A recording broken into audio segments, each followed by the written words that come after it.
Hello friends, welcome to my channel. আশা করি তোমরা সবাই খুব ভালো আছো। আজ আমি তৈরি করব গুঁড়ো দুধ, সুজি, কর্নফ্লাওয়ার আর বেকিং পাউডার দিয়ে একদম নরম ফ্লাফি মিনি কেক। আর এই রেসিপিটি তৈরি করার জন্য আমি নিয়ে নিয়েছি 1 বাটি সুজি আর 2 টেবিল চামচ গুঁড়ো দুধ। সুজি ও গুঁড়ো দুধটা খুব ভালো করে শুকনো উপকরণগুলো মিশিয়ে নেব। এরপর আমি অল্প অল্প জল দিয়ে একটা শক্ত ব্যাটার তৈরি করব। তো দেখো, চামচ দিয়ে আমি সুজি আর গুঁড়ো দুধটা মাখিয়ে নিচ্ছি। তো ঠিক এইভাবে ব্যাটারটা তৈরি করব, যেন খুব পাতলা না হয়ে যায়। তো এরকম শক্ত শক্ত করে ব্যাটারটা তৈরি করে আমি 10 মিনিট ঢাকনা দিয়ে রেখে দেব, যাতে সুজিটা নরম হয়ে ফুলে ওঠে। তো দেখো, 10 মিনিট পর ঢাকনাটা খুলে দেখছি অনেকটাই টাইট হয়ে গেছে সুজিটা, আর জলটাও টেনে নিয়েছে। তো এইবার আমি সুজিটা হাত দিয়ে একটু মেখে নেব। তো সুজিটা মাখানো হয়ে গেছে। এবার আমি এতে দিচ্ছি চা চামচের 4 ভাগের 1 ভাগ ঘি। তোমরা ঘি না দিলে সাদা তেল দিতে পারো। আর দিয়ে দিচ্ছি চা চামচের 4 ভাগের 1 ভাগ বেকিং পাউডার। তো ঘি ও বেকিং পাউডারটা আমি খুব ভালো করে হাত দিয়ে সুজিটার সাথে মাখিয়ে নেব।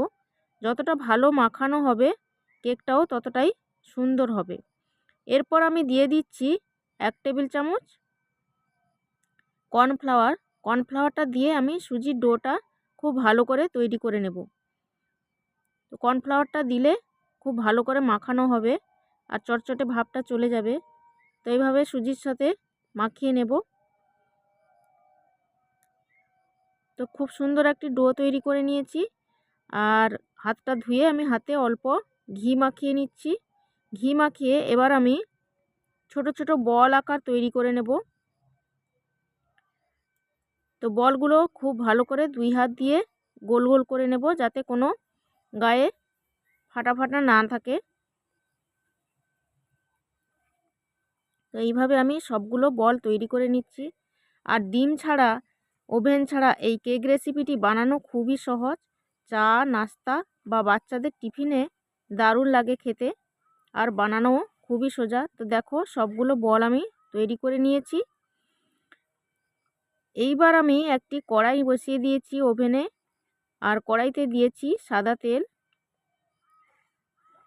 তেলটা খুব ভালো করে গরম করে নেব। এবার আমি ওই বলগুলো এক এক করে সমস্ত বলগুলো ছেড়ে দেব। তো তেলে ছাড়া মাত্রই বলগুলো ফুলে উঠবে। আর এই সময় গ্যাসের আঁচটা মিডিয়াম আঁচে রাখতে হবে, বাড়ানো যাবে না। মিডিয়াম আঁচে রেখেই রান্না করতে হবে। তো দেখো কতটা ফুলেছে বলগুলো। এইভাবে দুদিক আমি লাল লাল করে ভেজে নেব। আর খেতে কিন্তু দারুণ হয়, নরম হয়। আমার ভিডিওটি ভালো লাগলে লাইক করো আর সাবস্ক্রাইব করে পাশে থেকো।